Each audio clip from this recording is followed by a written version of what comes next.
আসসালামু আলাইকুম। জগন্নাথপুরের জনপ্রিয় অনলাইন নিউজ পোর্টাল প্রতিদিনের জগন্নাথপুরে আপনাদের স্বাগত জানাচ্ছি। আমি খুশি যে আজকে প্রতীক বরাদ্দের দিন ছিল এবং আমাকে তালা প্রতীক বরাদ্দ করা হয়েছে।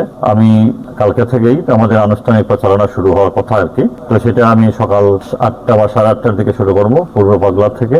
আর যারা আছেন আমার শান্তিগঞ্জ কিংবা জগন্নাথপুরের যারা ভোটার, যারা সম্মানিত ভোটার, তাদের উদ্দেশ্যে একটা কথা বলবো যে ভোট আপনার পবিত্র আমানত। আপনার একটা ভোট অনেক কিছু পরিবর্তন করতে পারে। কাজে ভোট দেওয়ার আগে ভাই এবং বোনেরা যারাই আছেন আপনারা একটু চিন্তা করেন, ভাববেন আপনার যে মূল্যবান ভোট এটা কাকে দিবেন, কোথায় দিবেন, এটা একটু চিন্তা করা উচিত। কারণ একবার ভোটটা যখন আপনি প্রয়োগ করে ফেলবেন এটাকে আর ফিরে নিয়ে আসতে পারবেন না। কাজেই এইটাকে আপনি চিন্তা করেন, আপনার বিবেককে প্রশ্ন করেন যে আপনি সঠিক জায়গা দিচ্ছেন কিনা। আপনার নেতৃত্ব, আপনি ভোট দিয়ে দিলে নেতৃত্ব তৈরি করবেন আগামী 5 বছরের জন্য। 5 বছর এটা পরিবর্তন নেওয়ার সুযোগ নাই। কাজেই ভাবেন, তারপরে সৎ যোগ্য মানুষকে ভোট দেন, যিনি চাঁদাবাজের সাথে যুক্ত থাকবেন না, কিংবা যিনি সন্ত্রাসের সাথে যুক্ত থাকবেন না, কিংবা যিনি লুটেরা না লুটপাটের সাথে যুক্ত থাকবেন না, সেটা ভেবে আপনারা ভোট দেন। এটি আমার অনুরোধ থাকলো। সবশেষে আমি বলবো জগন্নাথপুর এবং শান্তিগঞ্জের সম্মানিত ভোটাররা, আপনারা আমাকে সহযোগিতা করেন। আপনাদের সহযোগিতা আমি চাই, আপনারা দোয়া চাই। আমি যদি কামিয়াবি হই তাহলে নিশ্চয়ই আমি